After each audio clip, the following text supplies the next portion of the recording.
그렇다면 계약갱신을 거절할 수 있는 사유, 3기 이상의 월세가 연체되거나 임대인 동의 없이 전대를 하는 경우, 뭐 이런 경우가 되겠는데요. 상가임대차 보호법을 보면은 8가지가 있습니다. 3기의 차임액에 해당하는 금액에 이르도록 차임을 연체한 사실이 있는 경우, 3기의 차임액에 해당하는 금액, 내가 보증금 1000에 월세 100이다. 그러면 월 임차료는 100만 원이죠. 3기의 차임액에 해당하는 금액, 이 월세가 이제 1기, 2기, 3기, 3개월치죠. 300만 원에 이르도록 연체한 사실이 있다면은 이제 계약을 해지할 수 있는 겁니다. 계약갱신을 거절할 수 있는 거죠.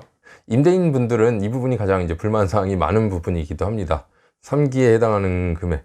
임대인은 뭐 본인 생활비도 있겠지만 이 해당 호실 분양받으면서 대출받은 거 이자를 내야 되는데 임차인이 제때 월세를 안 준다. 그런다면 본인이 이제 내야 되는 거죠. 굉장히 신경 쓰이고 스트레스 많이 받는 부분입니다.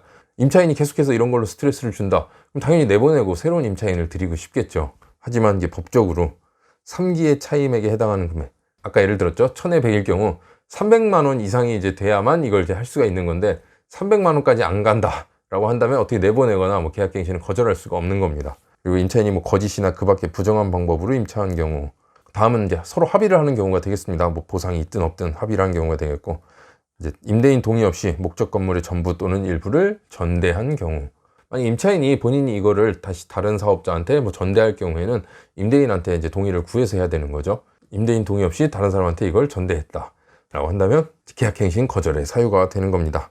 나머지는 읽어보시면 되겠고요. 임차인의 계약갱신 요구권은 최대 10년까지입니다.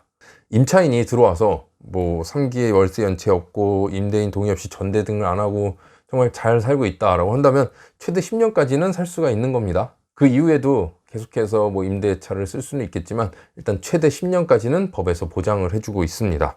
이거는 임차인이 이제 계약갱신을 요구했을 때 뭐 임차인의 문제가 없다면은 들어줘야 될 게 최대 10년까지라는 겁니다. 최초의 임대차 기간을 포함한 전체 임대차 기간이 10년을 초과하지 않는 범위에서만 임차인은 행사할 수 있다라는 거죠. 임대인 입장에서는 이 사람이 내 건물 뭐 자기가 인테리어해서 돈도 투자하고 열심히 잘 사업을 굴리고 월세 연체만 안 한다면, 월세만 제때 잘 내준다면 뭐 5년이고 10년이고 15년이고 뭐 쓰는데 전혀 불만사항이 없습니다. 제일 문제되는 게 이제 돈이죠. 월세 연체되면 그때부터 스트레스. 이게 한 번, 두 번 지나다 보면 아, 저 사람 안 되겠다, 내보내야겠다 이런 생각을 이제 갖게 되는 거고, 월세 연체만 없다면 뭐 거기서 뭐 어떻게 하든 뭐 신경 안 쓰죠. 네, 다음은 묵시적 갱신에 대한 내용입니다. 뭐 임대인이나 임차인 모두 계약 만료 시까지 아무도 뭐 계약에 대해서 얘기가 없다. 뭐 재계약을 할 건지 나갈 건지 뭐 보증금 월세를 조정할 건지 이런 얘기가 없다. 뭐 그냥 그대로 흘러간다라고 한다면 주택과 동일하게 묵시적 갱신이 된 것으로 봅니다.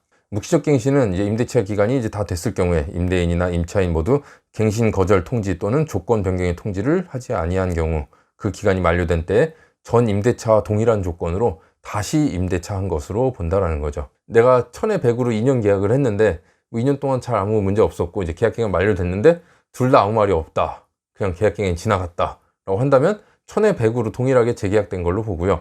이때는 이제 임대차 존속 기간은 1년으로 봅니다. 1년 동안은 1000에 100 조건으로 연장한 것으로 본다는 거죠. 이게 이제 묵시적 갱신이고요. 묵시적 갱신에서 잘 알고 있어야 될 거는 임차인은 언제든 계약 해지를 요청할 수 있다라는 겁니다. 보시면 임차인은 언제든지 임대인에게 계약 해지의 통고를 할 수 있다. 임대인이 통고를 받은 날부터 3개월이 지나면 효력이 발생한다. 이건 이제 중개 수수료 때문에 중요한 문제입니다.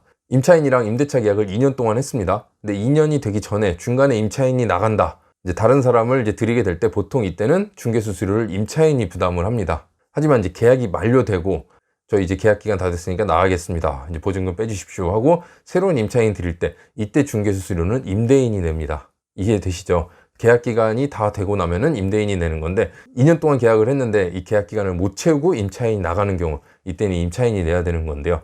묵시적 갱신이 되면은 일단 1년 동안은 재계약된 걸로 보는데 이 사이에 임차인이 언제든 나 나가겠다고 통보할 수 있는 거고요. 이 통보하고 나서 3개월 뒤에는 효력이 발생하는 겁니다. 계약이 만기된 걸로 보는 거죠. 임대인 입장에서는 이제 묵시적 갱신이 되지 않도록 이제 계약 기간 만료 시점에 가서는 계속해서 계약 갱신, 재계약을 해야 된다는 겁니다.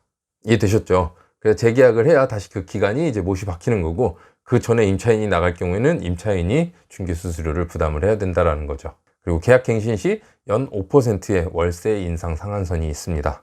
이건 상가임대차 보호법에서 11조죠. 차임 등의 증감 청구권이 적용되는 걸로, 증액이 있는 경우에는 대통령령으로 정하는 기준에 따른 비율을 초과하지 못한다. 이 대통령령으로 정하는 비율이 5%가 되겠습니다. 보증금 월세의 5%. 임대차 계약 또는 약정한 차임 등의 증액이 있은 후 1년 이내에는 하지 못한다.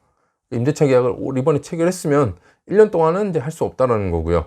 그리고 이제 올려주기로 했다. 서로 약정한 바가 됐다라고 한다면 그 1년 동안은 이제 그걸로 가는 거죠. 중간에 더 올려달라고 요구할 수가 없는 거고요.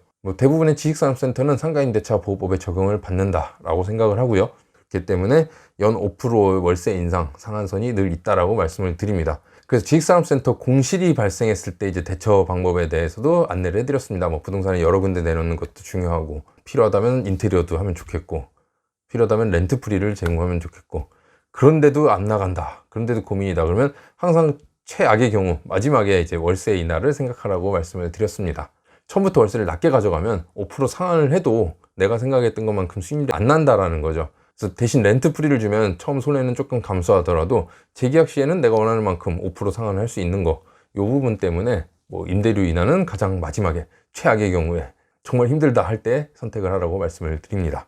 네, 그래서 여기까지 해서 오늘은 이렇게 지식산업센터 임대사업 시 적용되는 상가임대차 보호법에 대해서 안내를 해드렸습니다.